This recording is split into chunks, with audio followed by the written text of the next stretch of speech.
قوم کی جو ہے وہ حالت بہت زیادہ خراب ہے، عام پبلک کی ناظرین۔ اوپر والے جو ہیں وہ جنہوں نے تو پیسہ اکٹھا کر لیا وہ تو ایک اچھی اور لیڈ لائف گزار رہے ہیں، لیکن جو کہ غریب لوگ ہیں وہ ان کی بہت بری حالت ہے ناظرین۔ اور وہاں پر مہنگائی نے ان لوگوں کو مارا ہوا جس کی طرف کوئی بھی دھیان نہیں دے رہا۔ اب آپ یہ دیکھیں کہ دنیا کتنی آوازار ہے اس وقت کی حکومت سے، کیونکہ حکومت جو ہے وہ ایک فیک حکومت بٹھائی ہوئی ہے اور وہ اپنے آپ کو بنا رہے، وہ عوام کو نہیں بنا رہے، وہ پاکستانی پیسے سے اپنے آپ کو بنا رہے ہیں۔ اب یہ دیکھیں، آپ یہ حقیقت آپ خود سنیں کہ عوام کیا کہہ رہی ہے اور آپ اس کو خود سمجھیے کہ کیا حالات ہیں وہاں کے۔ تو ناظرین یہ آپ پہلے کلپ دیکھیے۔ میڈیا تے بھریا پیا پٹواری کھوتا بنیانی کوئی سڑک بنے اتنے جا کلو جاندے میاں نے سڑک بنائی، میاں نے سڑک بنائی، وہ میاں نے تہاڈو تعلیم تے دتی نہیں، میاں نے تہاڈو گھیو دا پیکٹ تے سستا کر کے دتا نہیں، میاں نے پٹرول تے تھلے کیتا نہیں، میاں نے بجلی سستی کیتی نہیں، میاں نے تہاڈے واسطے کوئی ڈیم بنایا نہیں، میاں نے تہاڈے واسطے کوئی سکول بنایا نہیں، میاں نے تہاڈے واسطے کوئی ہسپتال بنایا نہیں۔ دسو ایک پٹواری کہندے ہیں ہمارے ایک سرکاری ہاسپٹل کے اندر کینسر کا لیزر مشین آ گئی ہے۔ مر گیا مردود نہ فاتحہ نہ دردود۔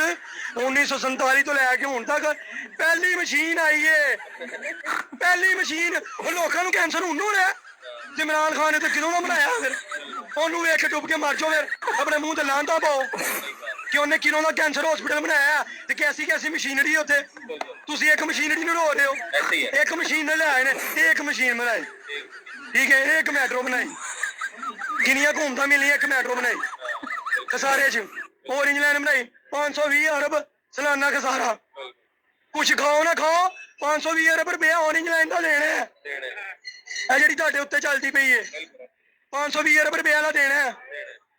وہ یہی گل ہو گیا نا، مارے بندے نے کچھ کمائے نہ کمائے مہینے بعد جہاں کرایہ دے رہنا انہیں کرایہ دینا ہے۔ ایسی طرح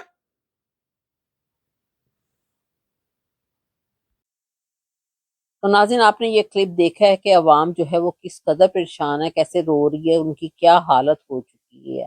اور اس کے بعد اب ایک آذربائیجان، جبکہ مریم صفدر صاحبہ بھی لاسٹ ویک گئی ہوئی تھی، وہ تو اپنے بناؤ سنگھار کر کے چلی گئی ہیں، پاکستان کے پیسوں سے لیا ہوا جہاز لے کے، پاکستان کے پیسوں سے سارا اس پر پیٹرول تیل خرچ ہو رہا ہے، وہ آرام سے اپنے دن گزارنے چلی گئی، لیکن پاکستانی قوم جو ہے جن سے ٹیکس لیا جاتا ہے ان کی کس قدر بری حالت ہے۔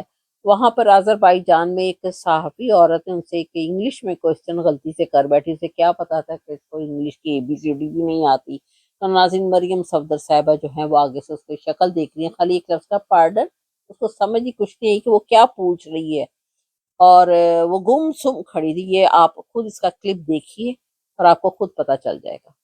Sentence about Azerbaijan, please. Pardon? About Azerbaijan and Turkey.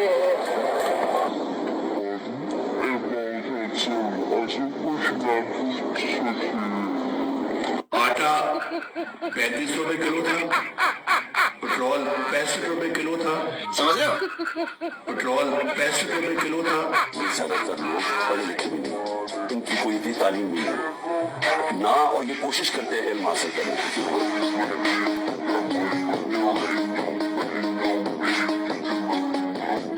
Sentence about Azerbaijan, please. Pardon? About Azerbaijan. تو ناظرین یہ ہے وزیر اعلیٰ کی سیٹ پر، اور وہ بھی کسی کے جیتے ہوئے الیکشن پر زبردستی جو ہے وہ انہوں نے بٹھایا ہوا، جنہوں نے بٹھایا ہوا آپ کو پتہ ہی اسٹیبلشمنٹ نے بٹھایا ہوا ہے، اور اپنے مقصد کے لیے بٹھایا ہوا ہے۔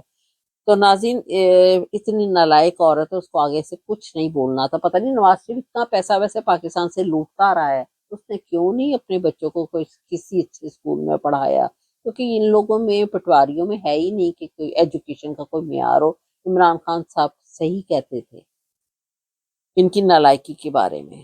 اب اس کے بعد آپ یہ دیکھیں کہ پاکستان کی اس وقت کیا حالت ہے کہ ہاسپٹل ہے جی، نشتر ہاسپٹل، اس میں HIV کے پیشنٹ کی آپ حالت دیکھیں کہ ایک دفعہ آپریشن تھیٹر میں غفلت برتی گئی، یعنی کہ ڈاکٹروں کی طرف سے HIV اسکریننگ کے بغیر اس کا آپریشن کر دیا، اور جب بعد میں اس کا HIV ٹیسٹ پازیٹیو نکل آیا تو وہاں سے دوڑ بھاگ لگی کہ وہ اب کیا کریں، یعنی کہ یہ جان شیر صاحب کی اطلاع کے مطابق، رپورٹ کے مطابق میں آپ کو بتا رہی ہوں، یہ آپ کلپ دیکھیے۔ تو ناظرین آپ نے یہ کلپ دیکھا ہے، پکچر اس میں پڑا ہے کہ وہاں پر کیا حالت ہے، یعنی کہ اس کا HIV کا ٹیسٹ کیے بغیر ہی اس کو آپریشن کر ڈالا، اس نے نہیں بھی مرنا تو مر جائے۔ تو ناظرین اب یہ ڈاکٹر جو ہیں وہ 2 گھنٹے کے لیے وہ بتایا جا رہا ہے کہ جان شیر محمد صاحب نے بتایا کہ رپورٹ میں کہ وہ وہاں پر آتے ہیں اور ٹیسٹ اور چیک اپ کا کوئی وہاں پر رواج نہیں ہے، یعنی کہ ان کے آگے مردہ بھی دیتے ہو تو بس انہوں نے چیٹ پھاڑ کر دینا آپریشن کر کے، اور وہ چلتے بنتے صرف 2 گھنٹے کے لیے آتے ہیں۔ اور سینئرز ڈاکٹرز کی بھی بات کر رہی ہوں اسی میں، وہ بھی بیسکلی شامل ہیں، اور ان کے پاس بیسکلی ٹائم ہی نہیں ہے کیونکہ ان لوگوں نے اپنے پرائیویٹ جو ہے وہ کلیننگ بنائے ہوئے ہیں، اور وہاں پر وہ پیسہ جو ہے وہ اپنا بنا رہے ہیں۔ صبح 10 او کلاک آتے ہیں اور 12 او کلاک جو ہے وہ چلے جاتے ہیں اپنے پرائیویٹ کلیننگ میں۔ ناظرین وہاں پر مریض مرتے ہیں، مرے، کسی کو کوئی ہوش نہیں، کوئی پوچھنے والا نہیں، انہوں نے بس اپنے جو ہے وہ ایک بزنس بنا لیا اس کو بھی، اور لوگوں کی وہاں پر بہت بری حالت ہے ناظرین، کیونکہ وہاں پر کوئی اوپر لیڈر صحیح نہیں ہے اس لیے، اور آپ لوگوں کو یہ ساری اویئرنیس اس لیے بھی دی جاتی ہے کہ آپ لوگ 40-50 سال پتہ نہیں کیا زرداری اور نواسی کرتے رہے ہیں، باپ لوگوں کی کتنی بری حالت ان لوگوں نے ہی کر ڈالی ہے، اور ان لوگوں نے اپنے آپ کو کس طرح بنایا ہوا ہے۔ تو ناظرین میرا چینل بھی 7RYK، اور اس کو تو خیر میں سبسکرائب کہتی تھی، لیکن آپ لوگ آج کل واقعی سبسکرائب کر رہے ہیں، اس کا میں آپ کو ہر دفعہ شکریہ ادا کر رہی ہوں۔ میں یہ نہیں کہتی سبسکرائب کریں، میں آپ کو شکریہ ادا کر رہی ہوں اس کا، تھینک یو ویری مچ، اور آگے بھی ضرور شیئر کیجیے گا۔